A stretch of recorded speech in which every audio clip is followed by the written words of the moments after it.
ప్రభునామనకు మహిమ కలుగును గాక.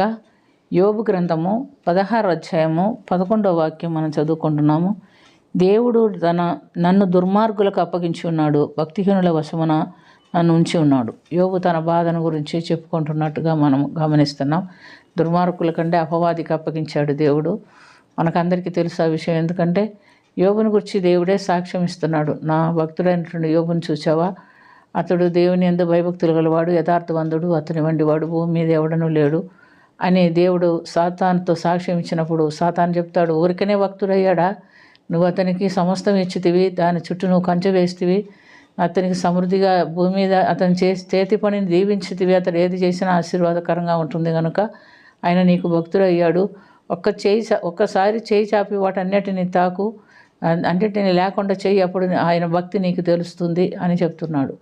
అయితే దేవుడు చెప్పాడు, నువ్వు ఏమైనా చేసుకో కానీ అతని ప్రాణం మాత్రం తాకవద్దు అని చెప్పినప్పుడు యోబు సాతాను అనుమతి పొందినవాడాయి వెళ్ళి ఒకే దినమందే 10 మంది బిడ్డలను చనిపోయేటట్టుగా చేశాడు. ఆ తర్వాత యోబుకున్నటువంటి ఆస్తిపాస్తులు అంతటినీ శత్రువులు ఎత్తుకొని పోయేటట్టుగా చేశాడు. ఇవన్నీ జరిగినప్పుడు ఒక్కొక్కరు వచ్చి యోబుకు సమాచారం చెప్పినప్పుడు యోబు చెప్పాడు, నా తల్లి గర్భం నుండి నేను దిగంబరిగా వచ్చి తిని దిగంబరిగా వెళ్ళేదను, యెహోవా ఇచ్చెను, యెహోవా తీసుకొనెను, ఆయన నామమునకే ఘనత కలుగునుగా. కానీ తన తల వెంట్రుకలు గొరుచుకొని వస్త్రం చించుకొని నేల మీద సాష్టాంగపడి దేవుణ్ణి మహింపరిచాడు. ఈ విషయంలో ఎక్కడ కూడా యోబు పాపం చేయలేదు. అయితే మళ్ళీ సాతాను చెప్పాడు, మరి అతని శరీరాన్ని ఒకసారి తాకి చూస్తే అప్పుడు నిన్ను దూషిస్తాడు అని చెప్తున్నాడు. సరే, అది కూడా అనుమతి ఇచ్చాడు. మరి యోబు యొక్క శరీరాన్ని తాకేదానికి అపవాది అనుమతి పొందాడు. అపవాది తాకటంతో శరీరం అంతా పెద్ద పెద్ద కురుపులు లేచి భయంకరమైన వ్యాధితో అతను మూతపడినట్టుగా మనం చూస్తున్నాం. ఆయన చిల్లపెంకు తీసుకొని బూడిదలో కూర్చొని తన గాయాలు గోపుకుంటూ ఉంటే మరి భార్యని అపవాది వాడుకున్నాడు. ఆమెలో ప్రవేశించి ఆమె యోబు దగ్గరికి వచ్చి, నీవు ఇంకా యథార్థత వదలకుండా ఉన్నావా, దేవుణ్ణి దూషించి చచ్చిపో అని చెప్తుంది.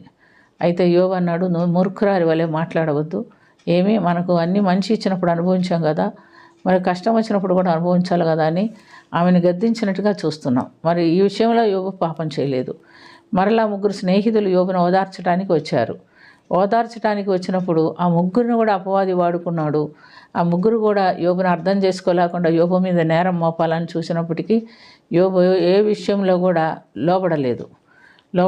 దేవుడు నన్ను మొత్తాడు లేదా దేవుడు నన్ను శిక్షించాడు, దేవుడు నాకు కష్టం కలిగించాడని చెప్పలేదు. దేవుని గురించి ఒక మాట అయినా దూషించి పలకలేదని మనం చూస్తున్నాం.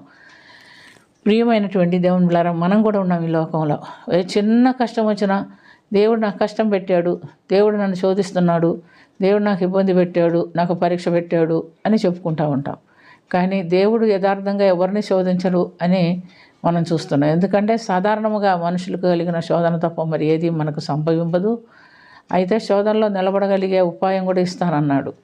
ఈ విషయం తెలియక మనుషులు దేవుణ్ణి దూషిస్తూ ఉంటారు, దేవుని మీద నేరం మోపుతూ ఉంటారు, అలా చేస్తూ ఉంటారు. కనుక ప్రియమైనటువంటి దేవుని బిడ్డలారా, యోబు యొక్క జీవితం మనకు ఒక మాదిరికరంగా ఉంచి ఉన్నాడు. మనం కూడా ఎన్ని కష్టాలు వచ్చినా ఎన్ని శ్రమలు వచ్చినా దేవుని విడిచిపెట్టకుండా దేవుని దూషించకుండా నిలబడినట్లయితే శోధన ఒక దినం ముగిసిపోతుంది. ఆ తర్వాత 2 ఆశీర్వాదంతో యోబును దీవించినట్టుగా మనం చూస్తున్నాం. అలాంటి ధన్యకరమైన జీవితం మనం కూడా కలిగి ఉండినట్లుగా ప్రార్థనలో నిలిచి ఉన్నాం.